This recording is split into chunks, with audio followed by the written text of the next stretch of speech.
Olá,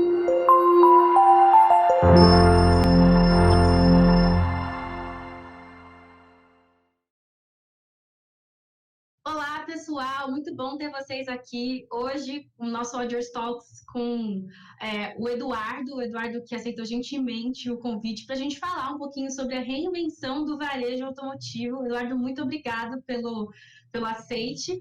E eu sempre falo, né, a Audios é uma consultoria de recrutamento e seleção de executivos, de pessoas, e nós amamos pessoas. E não dá para começar uma conversa sem conhecê-lo, né? Então, eu queria apresentar um pouquinho do Eduardo. Então, minha primeira pergunta aqui é: quem é o Eduardo, para quem nos assiste? Bom, vamos lá. Primeiro prazer estar aqui, obrigado pelo convite. Falar um pouquinho da gente sempre é mais difícil, né? Mas vamos lá, né? O Eduardo é um santista e casado, tem o Nathan, que é um filho de 19 anos, perdão, fez agora, recente. Está naquela transição de faculdade, tudo isso. Sou um apaixonado por esporte, completamente apaixonado, faço triatlon há 21 anos, Ironman, eu acho que tem muita coisa do esporte que se aplica ao mundo corporativo, né? E eu tenho isso como um pouco aí do mantra, né? De seguir. Adoro viajar, livre, tudo que é ligado ao esporte. Você fala assim, vamos falar de bolinha de gude, né? Jogar o esporte, bolinha de gude, qualquer um, xadrez, que é obviamente um pouco mais parado, eu vou topar falar e acho que é algo muito legal. Acho que como valores eu levo isso na minha vida e acho que é bastante importante, né? Minha família toda, pelo nome, vocês podem ver, né? Origem croata e obviamente nasci aqui no Brasil, amo o Brasil, mas tenho Legal. essa origem e o país. Então esse é um pouquinho o resumo aí do Eduardo. Legal, eu ia perguntar mesmo de onde vem o sobrenome. Legal, bacana, então é croata. É. Muito bom. Então, a gente vai voltar a falar, obrigado por compartilhar um pouquinho de quem é o Eduardo. E a gente vai falar, então, sobre a reinvenção do varejo automotivo, porque, assim como outros mercados, tem passado por uma grande transformação em função da pandemia, né?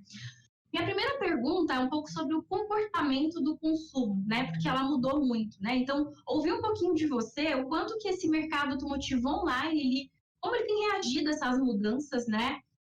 E aí, já puxando um gancho para olhando essa tendência. De forma geral, o varejo ele tem migrado muito de lojas físicas para loja online, né? Então, como que você enxerga essa tendência também de migração de consumo e se é uma verdade, né? Se isso também acontece nesse mercado, né, do varejo automotivo? Não, sem dúvida. O mercado de automóveis ele acaba sendo um pouco atípico, né? Porque tem a questão da entrega do bem, né? O carro ou uma moto é diferente de um bem tradicional. Mas mesmo assim, a gente vê essa mudança acontecendo também no mercado automotivo. Acho que tem duas coisas bastante importantes aqui para quem nos está assistindo aí poder conhecer mais desse mercado. A primeira é que 90% de toda a busca por um carro ou uma moto, ela começa na internet. Há 10 anos atrás, um consumidor, antes de comprar um carro, por exemplo, ele ia a 8 lojas antes de tomar a decisão, né? Hoje, até antes da pandemia, ele ia só em 2 já vinha acelerando esse processo de digitalização, porque a questão de informação, de você olhar os reviews, de você olhar a opinião sobre determinado carro, a parte técnica, e tudo isso você já faz numa plataforma digital. Quando veio a pandemia, isso obviamente só se acelerou, né? Porque de uma hora para outra a gente viu o mercado inteiro, por exemplo, uma loja de carro está fechada, né? Você não podia entregar o carro. E foi muito interessante de olhar que o volume de pessoas, a audiência nas plataformas, elas tiveram uma queda, mas em torno de 15%. As pessoas continuavam na plataforma, só que não estavam conseguindo buscar, né? Não estavam conseguindo atingir o bem, porque uma coisa é você fazer delivery, né, de comida, de eletrônico, assim por diante, outra coisa é delivery de um carro. A gente olhando um pouco para esses insights, resolvemos fazer várias pesquisas nesse momento com o consumidor, e o insight que a gente vê é que realmente as pessoas ainda tinham interesse, estavam querendo comprar o carro, mas não sabia como. E a gente criou, né, 2 funcionalidades dentro da nossa plataforma. A primeira delas foi o Car Delivery. A gente pensou, a gente tem que dar um jeito, né? Tem delivery de tudo, e só se falava nisso, por que não de carro? E aí a gente fez um checklist super legal, a gente colocou lá várias coisas que um lojista teria que aderir para poder fazer a entrega do Car Delivery. E obviamente que naquele momento continua até hoje o produto, né? mas você ter a questão de segurança ser algo importante. Então, além de poder fazer toda a cotação online, fazer a simulação de crédito, poder ver o carro, que a gente criou uma funcionalidade que é a videochamada, que você, que nem a gente está conversando aqui, um lojista, através da nossa plataforma, falava com o consumidor e podia mostrar o carro, o interior, né, todos os detalhes, porque a gente tinha que disponibilizar algo para poder ter esse processo para ocorrer. Aí o lojista aderia a esse checklist e a questão da entrega, ele deveria também seguir procedimentos, principalmente questão de segurança, entregar o carro higienizado, a pessoa que vai entregar o carro, ela tinha que estar de máscara, e a gente fez esse movimento, 10 mil lojistas aderiram ao Car Delivery, eles se colocaram como aptos a entregar o carro, e aí a gente adicionou no site o selo, né, o badgezinho, colocando lá que essas lojas específicas poderiam ter o Car Delivery. Naquela época, ainda hoje, agora um pouco menos, mas o consumidor olhou e falou, poxa, que bom, então eu posso procurar esse lojista, que ele tem a entrega do Car Delivery e isso vai realmente me trazer tranquilidade e segurança. Então foi super inovador, a gente estava naquele momento, de abril para maio, conversando com plataformas do mundo inteiro para tentar entender o que estava acontecendo lá, que já estava num estágio mais avançado, né? China, Europa e depois Estados Unidos. A gente viu que, junto com uma outra plataforma nos Estados Unidos, nós fomos pioneiros no mundo de lançar essa questão do Car Delivery. Então, é algo que veio para ficar. Eu acho que é uma transformação que não vai sair depois da pandemia, porque é uma comodidade, né? Então, eu acho que esse foi o principal transformação nesse período com relação ao mercado de carros que eu poderia citar aqui do consumidor, né? Legal, muito bom. Fazer um gancho também, né, para a nossa segunda pergunta, que é muito tem se falado sobre as tecnologias da indústria 4.0, né? Inteligência artificial, realidade aumentada, chatbots. Como que essas tecnologias, e o quanto que a Webmotors, né, tem se beneficiado dessas tecnologias para poder incrementar essa experiência do consumidor e também das concessionárias, porque vocês funcionam, né, comunicando-se com essas duas frentes. Não, é muito interessante. A gente aqui realmente é uma empresa de tecnologia, só para dar um pouco de números para vocês entenderem, a gente está aqui com 12 milhões de usuários únicos por mês, são 33 milhões de visitas e 150 milhões de buscas, e a gente tem que ir aprimorando, sem dúvida nenhuma, colocar mais ferramentas para que justamente a experiência do consumidor do usuário seja cada vez melhor. Lembrando que a gente não vende o carro aqui, né? O nosso papel é ser o marketplace, onde eu conecto as melhores ofertas e procuro trazer conteúdo e toda a informação para que eu junte o consumidor que está buscando um carro com as melhores opções que ele possa ter no mercado para encontrar o que ele está buscando. O que você via muito tradicionalmente eram os buscadores tradicionais de carro, onde uma pessoa ia colocar lá marca, modelo, ano, e aí você vai fazendo a busca. A gente, o ano passado, fez uma transformação muito grande, e aí todas essas tecnologias ajudam muito, porque ela é muito mais focada hoje justamente na experiência, na inteligência de olhar, de acordo com os seus hábitos de consumo, o seu estilo de vida, qual é o melhor carro. Então, isso é uma inversão completa da forma de buscar um veículo. A gente fez muita pesquisa com o consumidor e por incrível que pareça, né, às vezes as pessoas falavam, eu sei que o modelo que eu quero é tal, mas eu não conheço a marca qual que é, ou tinha a marca e não tinha o modelo. Então, você ter algo mais intuitivo e ter inteligência artificial e machine learning para você ir aprendendo e podendo sugerir os melhores carros, desde que a gente consiga até identificar uma necessidade de algo até mesmo ligado ao esporte, de alguém que está procurando um porta-mala maior, ou uma mãe que está grávida e está querendo um carro que possa adequar para o filho e assim por diante. Então, a gente vai personalizando através da inteligência artificial, buscando fazer essa busca mais inteligente. E a outra parte é que não adianta nada o usuário estar na nossa plataforma, fazer a busca, achar o carro, e quando ele manda essas informações para um lojista, o lojista não atende ele nesse mesmo nível de qualidade que ele está esperando. Então, a gente tem uma ferramenta que é o Cockpit, que é o maior CRM automotivo do mercado, tem 14 mil lojistas que usam, e a gente usa toda essa experiência que a gente tem de informação também para dar essa experiência para o lojista. Por exemplo, quando ele envia uma proposta, a gente tem todo o histórico lá e ajuda o lojista a falar, olha, essa pessoa aqui está buscando também esses outros modelos, o que dá a sugestão para a gente de que ele tem mais ou menos esse tipo de preferência e você pode oferecer esse modelo e outros modelos também que estão aliados a isso. Então, é uma experiência muito mais completa de você poder ver a necessidade do cliente, usar as tecnologias a esse favor e oferecer algo cada vez mais personalizado que atenda a expectativa dele. Né? É muito bom porque é mais do que só você acabar provendo um serviço. Na verdade, você está contribuindo com uma potencial necessidade. Você se comunica melhor com esse consumidor, né? Não, sem dúvida. E precisa de inteligência para isso. Não dá para a gente ficar... Eu acho que já passou essa época de a gente ficar no achismo ou ficar dependendo única e exclusivamente, não, porque eu conheço aquele determinado, né? O que importa são os dados e o que o consumidor está te dizendo, né? O que ele está fazendo. Então, se eu tenho todo esse histórico e eu posso ajudá-lo a identificar que o carro é muito emblemático, né? Você fala assim, as pessoas vão, às vezes, muito em relação, eu gosto daquele modelo, eu acho mais bonito, eu acho que gostei do que eu vi na rua, mas é muito mais que isso, né? O papel, eu acho que é você conseguir se o carro atende uma necessidade dele, né? Qual que é a sua necessidade? Porque o estético é uma parte da história, você andar com um carro que você gosta, que você tem prazer, mas e as suas necessidades, né? Você precisa transportar, você não precisa, você tem filho, você precisa de um porta-mala grande, não é prioridade, segurança é prioridade, então tem uma série de coisas que você ajuda, né? Que você pode ajudar com as informações a aliar isso. Então, acho que a gente está numa evolução constante aí, bastante acelerada desse processo.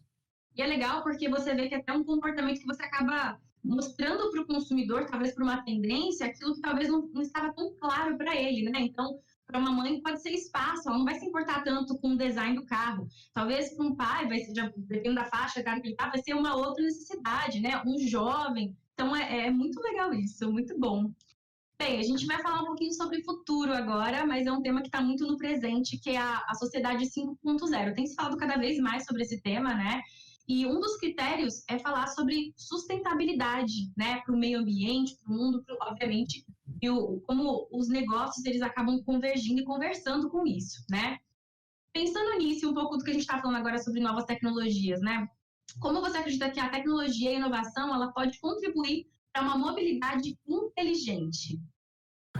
Bom, vamos lá. Esse é um tema super desafiador, né, para todo mundo, principalmente quando a gente olha grandes centros. Não é algo do Brasil, é algo a nível mundial.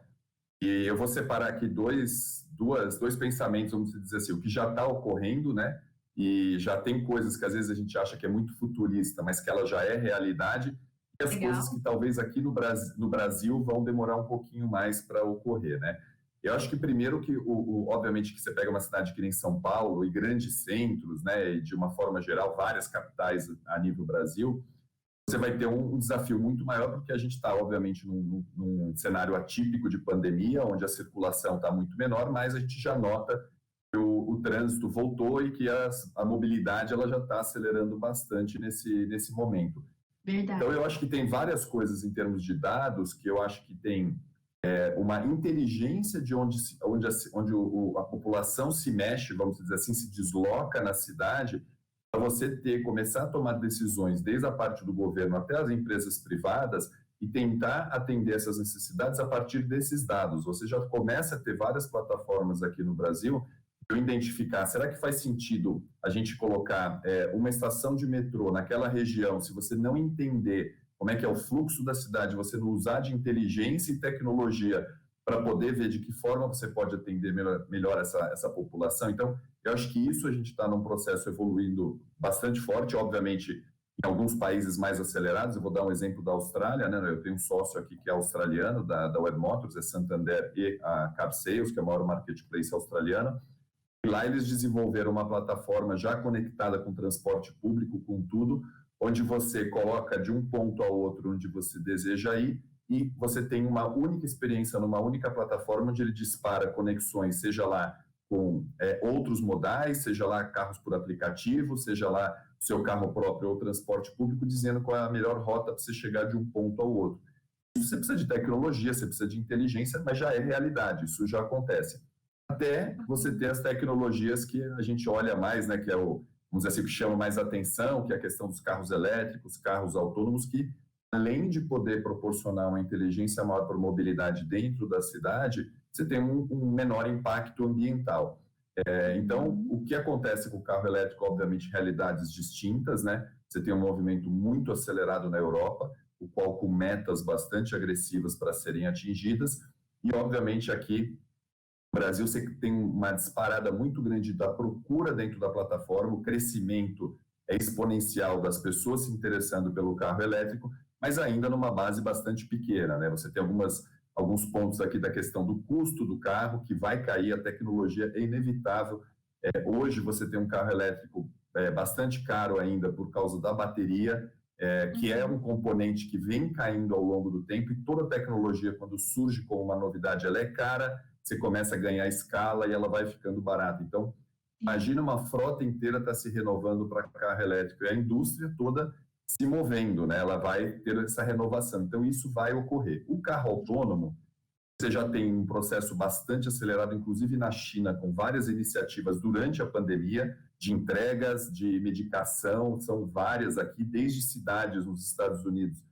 Já tem testes bastante avançados com o carro autônomo. Esse eu acho que aí, olhando para uma realidade do Brasil, já é a realidade, o carro autônomo já existe, já funciona em alguns centros, mas para o Brasil eu acho que primeiro vem a onda do carro elétrico, para depois vir. A gente tem alguns desafios com relação à infraestrutura, tudo isso, para depois você já entrar o carro autônomo. Agora, é um caminho inevitável, né?